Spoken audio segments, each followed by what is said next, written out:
qiimaha ay leedahay haddii ilaahay raalli ka dhigo waxaan ku bilaabaynaa waa maxay Ombasif sida aan ognahay caadiyan Ombasif waa company technology isticmaalo AI ama aqliga macmalka ah artificial intelligence-ga waliba modelkii ugu dambeeyay isticmaalo marka muhiimaddu waa intaas qodobka koowaad ee waa maxay Ombasif qodobka labaad haddaan u gudubno insha Allah tacaala qodobo badan aan dul istaagi doonaa ilaa 15 qodob aan ka soo qaadanay waa maxay Ombasif haddii ilaahay raalli ka dhigo ilaa 10 qodobna waxaan ka soo qaadanay qiimaha uu company-gu leeyahay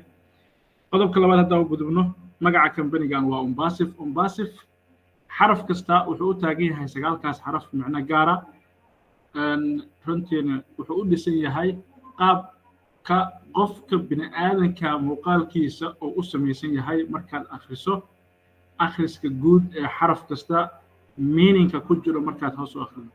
macnaha qofka bini'aadanka markuu taagan yahay madaxiisii garbihii gacmihii dhabarkii lugihii qaabku u samaysan yahay bini'aadanka ilaahay qiimaha uu u yeelay oo u dhammaystiray saasoo kale u taagan yahay marka waa magac aad iyo aad u qiimo badan qodobka saddexaad oo dul istaagayno xarumaha company-ga halkee ku yaaleen adduunka hadda waxaan ku xiriiraynaa aaladii internet aan ku xiriirahaynaa 5 qaaradood oo dunida ayaan kala joognaa xarumaha company-ga waxay ku yaaleen 6 xarumood oo ugu waaweyn waxay ku yaaleen xarunta koobaad ee headquarter-ka company-ga Mareykanka Florida gobolka Orlando ayuu ku yaalaa xarunta maamulka iyo marketing-ka iyo waliba finance-ga waxay ku taalaa waddanka isku taga Imaaraadka Burj Khalifa xarunta wax soo saarka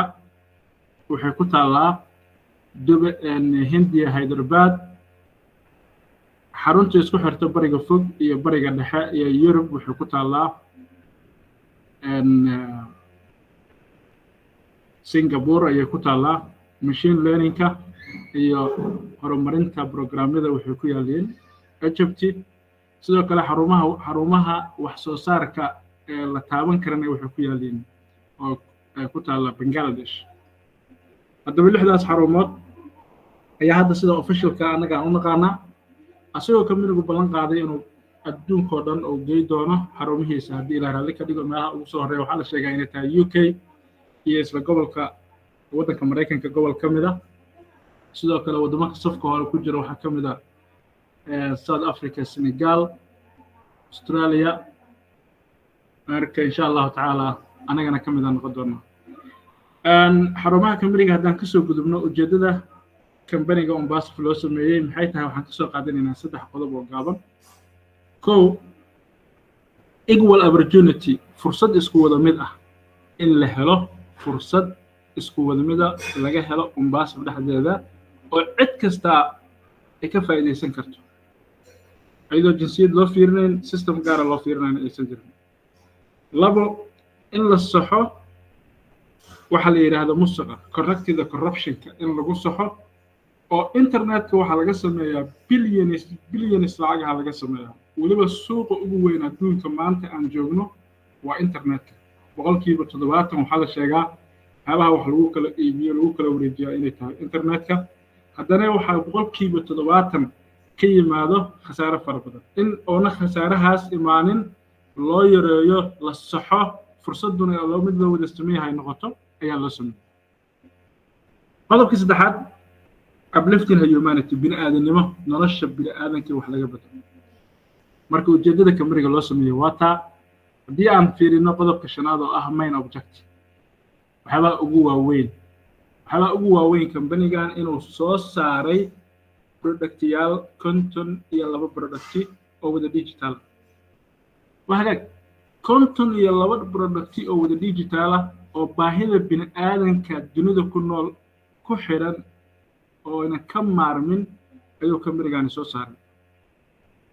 waxyaabaha ugu si muhiimsan oo ka mid tahay waxyaabahaas digitalka content labada maxaa ka mid ah email adduunyada maanta qof kasta oo YouTube isticmaalo Facebook isticmaalo Instagram Telegram meel walba sheeg xafiis caadiya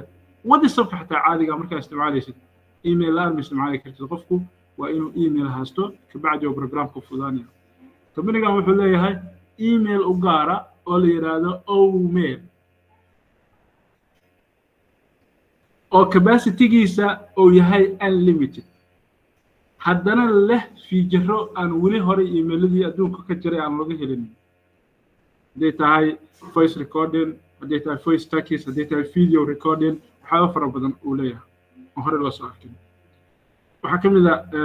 barihii bulshada sida facebook iyo kaleetuu leeyahay owned oo waxyaabaha muhiimka ah oo kabanigan la taabo karay ka mid tahay objectivekiiska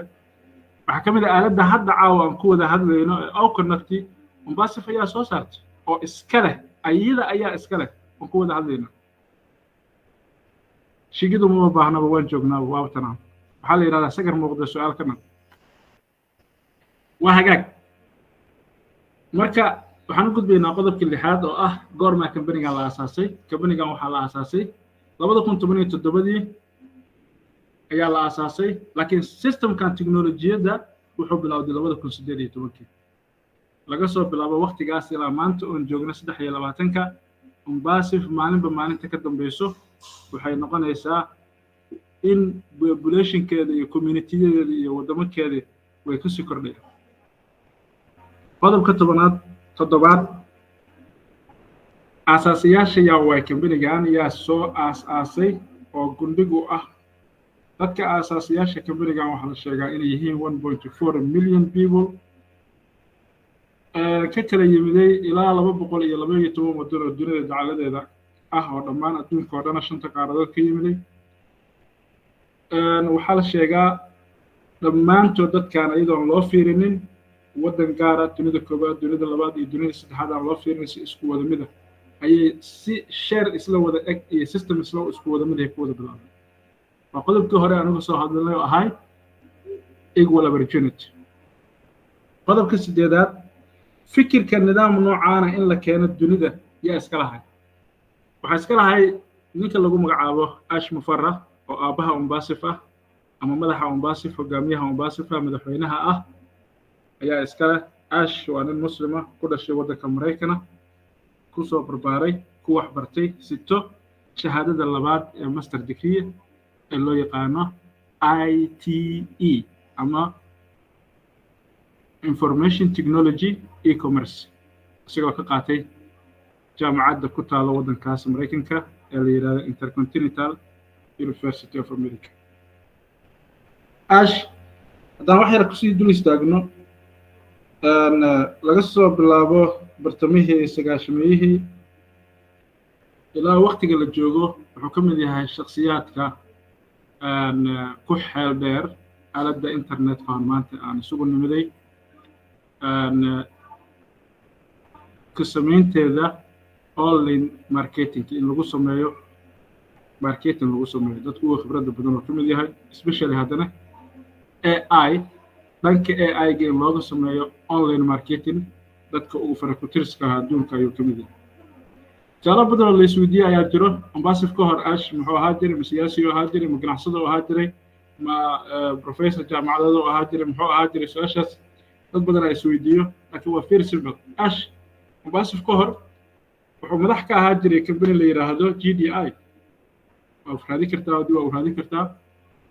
oo wuxuu ka ahay madaxweyne oo ka ahay waqti dheer waliba 6 sanadood oo madax ka ahay wixii ka sii horeeyay waliba qaybo kala gedisan oo ku soo shaqeeyay waxaan u gudbaynaa qodobkaas halkaas aan ugu gudbaynaa qodobka 9aad aan ugu gudbaynaa kambanigani goorma soo launch garoobay wuxuu launch garoobay kambanigan 2022 bishii 11aad 20keedii maalintii ciyaaraha adduunka ay ka furmayeen magaalada Dooxa ee waddanka Qatar isla maalintaas ay wuxuu ka muuqanayay shaashada in ay ka soo tabinayso ciyaaraha adduunka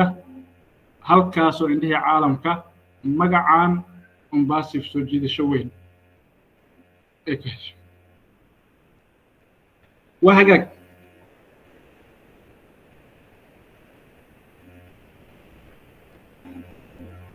Mombasa qodobka 10aad haddaan u gudubno productigii ugu horeeyay ay soo saartay Mombasa oo ah sida hore u sheegnay midkaan isticmaalayno oo Oconnecti wuxuu yimiday April 23ka waxaan ka wadaa 2023 ee sanadkan wali aan ku guda jirno maalintii koowaad ay suuqa tagtay Mombasa waxay ahayd 1 September 2023 shaygii koowaad oo suuqa la geeyna wuxuu ahaa oo connect oo hadda aan isticmaalayno qiimihiisuna uu yahay bishii $125 seedka ka soo qayb geli kara markaasna uu yahay 10,000 oo qofood iyo 1,000 oo attendees 1,000 oo speakers aan sidoo kale 3 bilood ayaa la saaray ay tahay maxaan ku raadahay 125 oo u dhiganto 335 hal bil free $10 oo soo dhaweynayay isku celceli $240 ayaa qiimihii 3 bilood packaging ayuu qof kasta ayuu ku soo sameystay subscription activation accountkiisa ilaa haddana way furan tahay bishii labaad ayaana ku jirnaa waxa kale oo mudnaan leh oo weli adduunyada hore looga arkinin oo fursad kala ah qofku markuu first sale ama uu sameeysta asiga customer ama uu company-gu u sameeyo 100% lacagtiisa way soo noqonaysaa sale-ka labaad iyo wixii ka dambeeyana 20% ilaa 25 ayaa u soo noqonayso markaas iib ku dhacay never company sameeyma jira midaas waxyaabaha aan ku faanayno haddaan nahay qoyska reer Mombasa ayay ka mid tahay waxyaabaha aan ku hogaaminayno aaladda la isugu yimaado ee oo connect sida aaladihii hore u jiray oo kale oo maanta aan ka casriysanahay ka wanaagsannahay ka feature badannahay aan ku faanayna ayay ka mid tahay waa dhaqaalana ka sameey waxa lagaaga sameeyo adiguna isticmaal ku wax baro miitinada ku qabso wax walba ku sameeyso qodobka 12aad Mombasa fiyaa ka shaqeeyo Mombasa waxa ka shaqeeyo dad saameyn hore u lahay ganacsiga xeeladeer ku lahay la taliyaal sare ahay la taliyaal ganacsi la taliyaal dawladeed adduunka dadcan ka ahay ayaa xagga horena fadhiyo xagga dambena fadhiyo ay ka mid yihiin madaxa operationada sida Maxamed Kamal Maxamed Nazal tusaalahan hadda u soo qaatay labadaas nin waxa kale oo Mombasa ka mid ah leader aad iyo aad u qiimo badan oo caalamka ilaa 212 waddan adduunka joogo waxa ka mid ah leaderada ugu soo sareeyo sida Red iyo Martin Digarma Chris Johnson Abdi Alasow Nafisa Abdudon iyo waliba kuwa fara badan waan ku faraxsanahay in leaderadaas caalamka ay ka mid yihiin leaderada Soomaaliyeed qodobka saddexaad partnership company-ga ayuu wada shaqeyn la leeyahay sida aan ognahay oo markaati aan ka nahay Mombasa waxay wada shaqeyn rasmi ah ay la leedahay dawlado company-yaal hay'ado oo wada aan markaati ka ahaadeen ku beeristoodii xalfadihii la dhiganayay heshiisyadii la kala qoranayay ay qaar ahaayeen kuwii ugu yaraa 2 sano ay ahaayeen wixii ka badan 10 sano ayaan arkaynay tareenka aad ogtihiin Dubai ka shaqeeyo oo intaasoo milyan bardhay ay isku dhex marayso oo qofood ay fuulaysa ka degayso xaruntiisa cidda maamusha waa company-ga Mombasa markaad soo galayso codka mashiinka ku soo dhaweyna waa Mombasa iyo markaad ka degayso labada waa company-ga Mombasa sidoo kale waxaad arkaysaa moolasha waaweyn iyo xarumaha waaweyn oo dhan calaamadaha iyo waxaad ka arkaysaa logoda company-ga ayaa halkaas ka muuqanaya okay wada shaqeyntii taas ayaan ugu gudbaynaa qodobka 14aad waxaan u gudbaynaa Oplas Mombasa waxay leedahay qayb dhan oo u gaara oo bini'aadanimada loo asteeyay taasoo markaati ka ahaynay dhibaatadii ka dhacday waddanka Turkiga iyo Syria sida ay uga qayb qaadatay ayadoo waliba kaashanaysay bisha cas ee waddanka Imaaraadka bisha cas ee dunida bisha cas ee waddanka Turkiga iyo Syria ee halkaas hoggaan iyo hormuud ay ka ahaayeen Maxamed Kamal iyo team culus oo dhaqaatiir iyo gargaar fidinayay dadkii dhibaatadu ay ku dhacday runtii waxay ahaayeen wax taariikhi ah Mombasa markii ay ka qayb galayso barnaamijkaasi suuqa maysan imaanin productigeedana lama isticmaalaynin laakiin waxay ahaayeen wax taariikhda galay Mombasa inay taariikhda gashay waxa kugu sii daliila wada shaqeynteeda ee kambaniyasha caalamka kuwa ugu sarreeya ee la shaqeynayso Gitis shirka tiknoolajiyada 6,000 oo company ay ka soo qayb galayaan oo 16 October furmayo saddexda company oo logodooda ama calaamadooda ay kor ku qoran tahay oo hormoodku u ah ayay ka mid tahay taa marka waxa weeyaan waan dhihi karnaa waan ku faraxsannahay ilaahay baan uga mahadcelinaynaa inaan ka mid nahay companygaas caawa qodobka 15aad waxaan rabaa inaan dul istaagno qodobo badan oo dadka isweydiiyaana jiro funder tahay adiga iyo waxa tahay reseller waxa weeyaan funder iyo reseller annaga dhammaan waxa wada nahay funding members hadaan nahay dhammaan affiliate wada nahay dhammaanteen waxaan nahay users aan nahay dadka hadda oo connectiga saxiixay haddii funding members yihiin iyo haddii ay yihiin dadkii walaalihii gadaal ka yimiday dhammaantood waxaan wada nahay top VIP position ee wada joogno saadaalinta markii aan aadna dhinaca saadaalinta adduunka hadda waxaa la saadaaliyaa 2030 markii la tago qof shaqo uu kala hayo inuusan jiri doonin arday buugaag iskuul u qaadana inuu jiri doonin qof kasta gurigiisa oo ka shaqaysan doono gurigiisana oo waxbarashadii iskuulka uu rabo iyo jaamacadda uu rabo oo ka dhiganayo taa marka waxay u tahay calaamad u tahay companyga Umbasifo maanta keenay systemkii wax lagu baranayay oo fiijiradiisii wato welibana e-learningkii adduunka onlinekii ka jiray si hab ka casriyeysan oo weli hore loo arkinin keenay oo markaati aan ka ahaynay hadda inay ku soo biireen jaamacado fara badan ay qaateen systemka Umbasifo ay ka mid tahay jaamacadaha waddanka Mareykanka ee hogaaminaysa jaamacadda ugu horeysay ee ahayd jaamacadda Washington University waxaa ka mid ah jaamacadaha waddanka Algeria ayaa ka mid ah runtii ilaa 1500 jaamacadood ayaa hadda la sheegaa inta aan ogsoonahay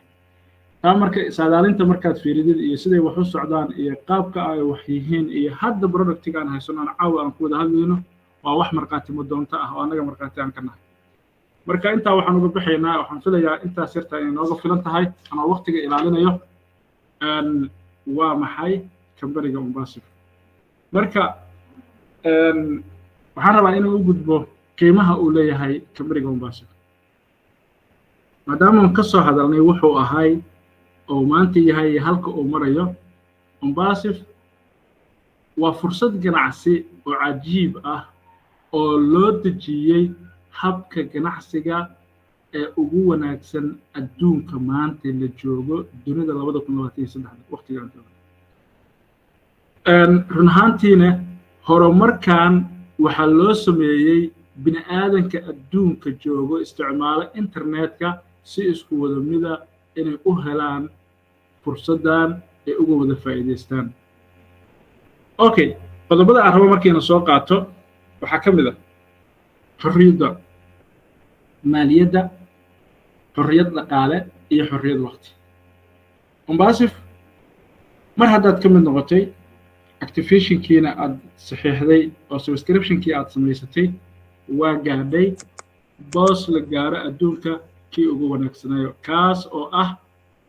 in aad haysato waqtigii xorriyadda iyo waqtigii dhaqaalaha maxaad helaysaa marka mar haddaad heshay waqtigii dhaqaalihii mar haddaad heshay waxaad helaysaa fursad aad waqti kula qaadatid carruurtaada qoyskaada aad heshay ehelkaada asxaabtaada okay Umbasifo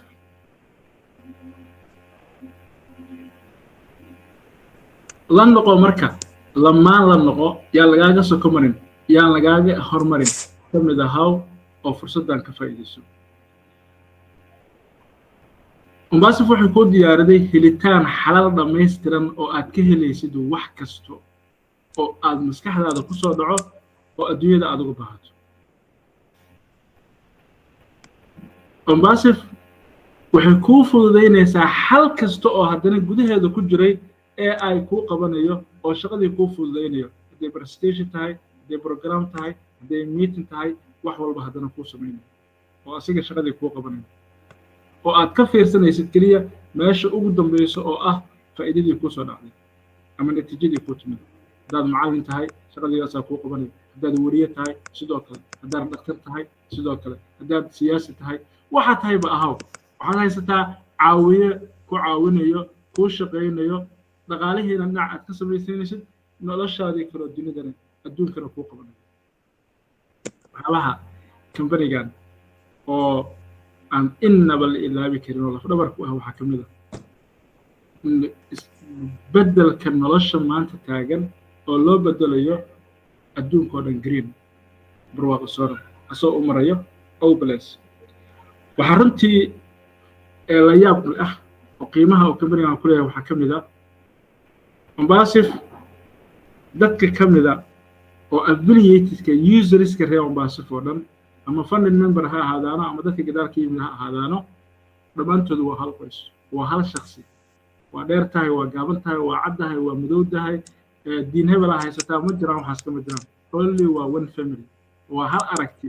waa hal qoys waa hal aragti oo kaliya ay wada qaateen marka taas maxaa sababay inaan helnay hogaamiye daacad u ah ummadda oo meesha isku keenay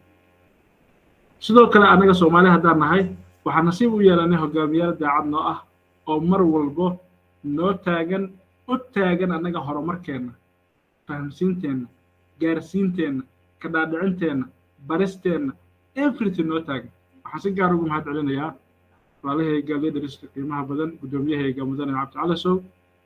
iyo Nafisa Abdidoon iyo dhammaan leaderska kale ee Soomaaliyeed halkan ku jira waxaan leeyahay walaalayaal waa mahadsantihiin intaas ayaan ku soo koobayaa guuleysta dhammaantiin wabillahi tawfiiq